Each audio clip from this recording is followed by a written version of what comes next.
Why did Capcut make everything pro? Since Capcut became popular during the pandemic in 2020, it has skyrocketed ever since.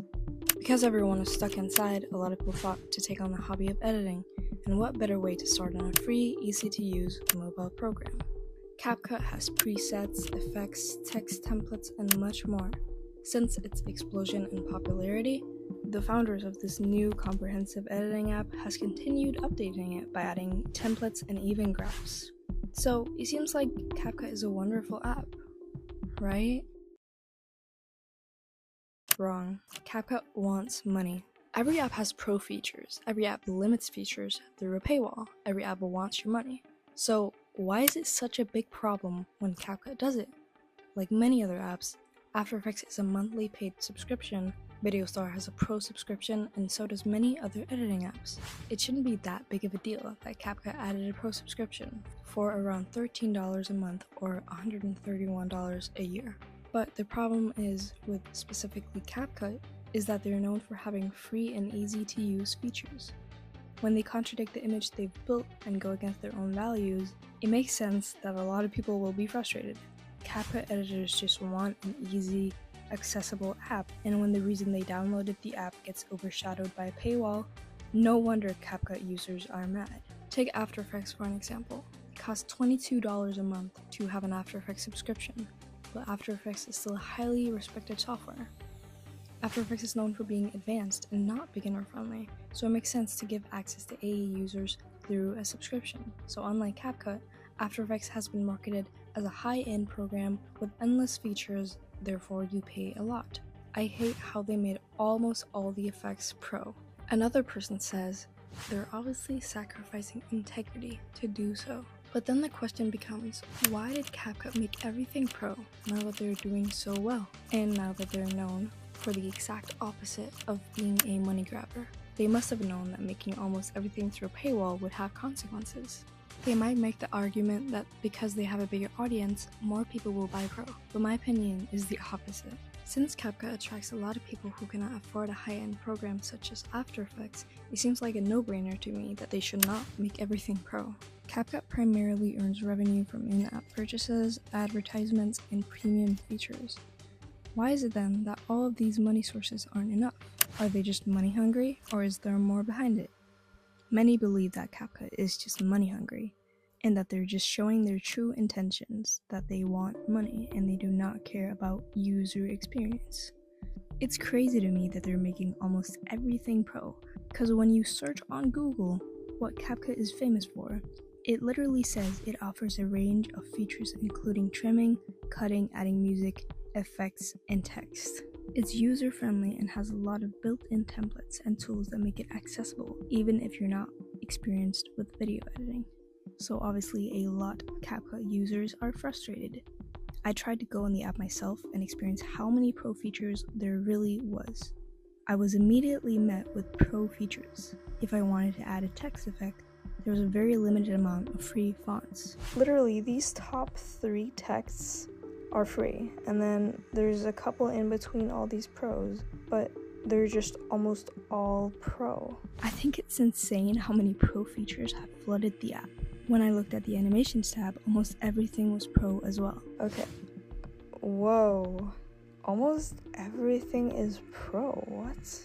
And then in between all the pros, there's like 2 or 3 that are not pro and free to use, but I think it's crazy that they have this many effects and then, they have so little free features when they advertise themselves as a free and easy to use app.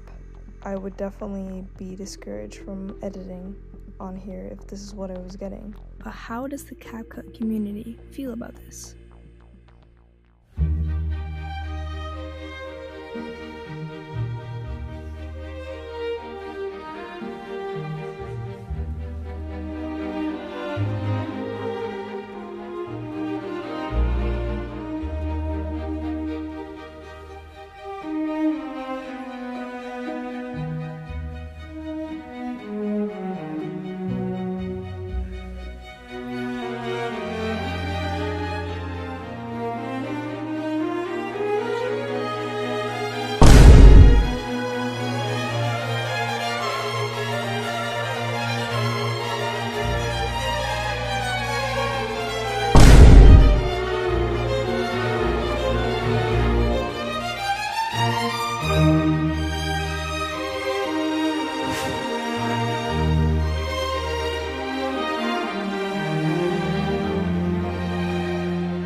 had to happen at some point, I guess.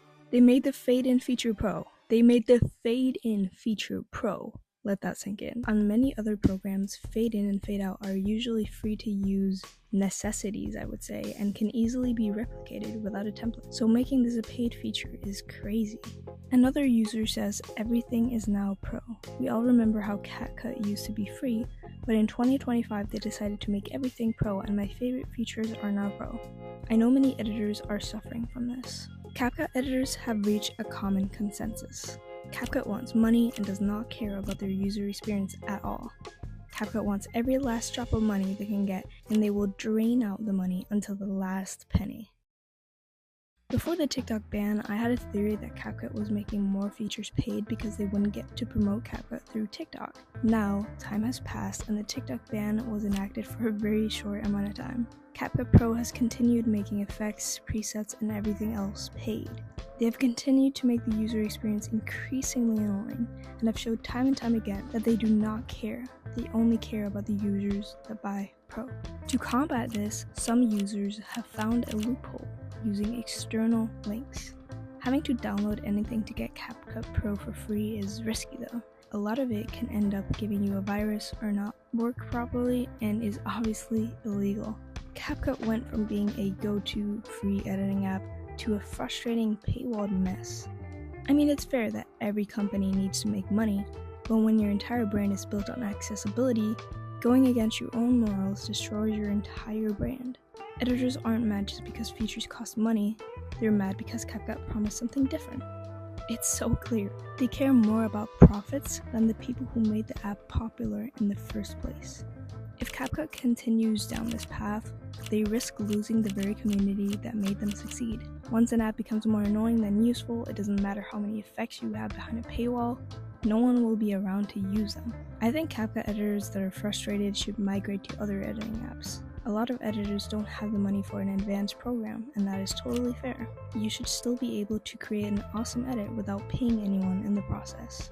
Some good mobile editing apps you could migrate to are Blur, Filmora, or Funimate. If you are looking for a long-term solution, one of these three would be a good choice. If you're still planning on using Capcut after these updates, go for it, although I believe there are plenty of options that could be better. It's all a matter of preference, but what do you think? Comment down below. By the way, this video took a long time and I would really appreciate if you subscribed. Thanks for watching.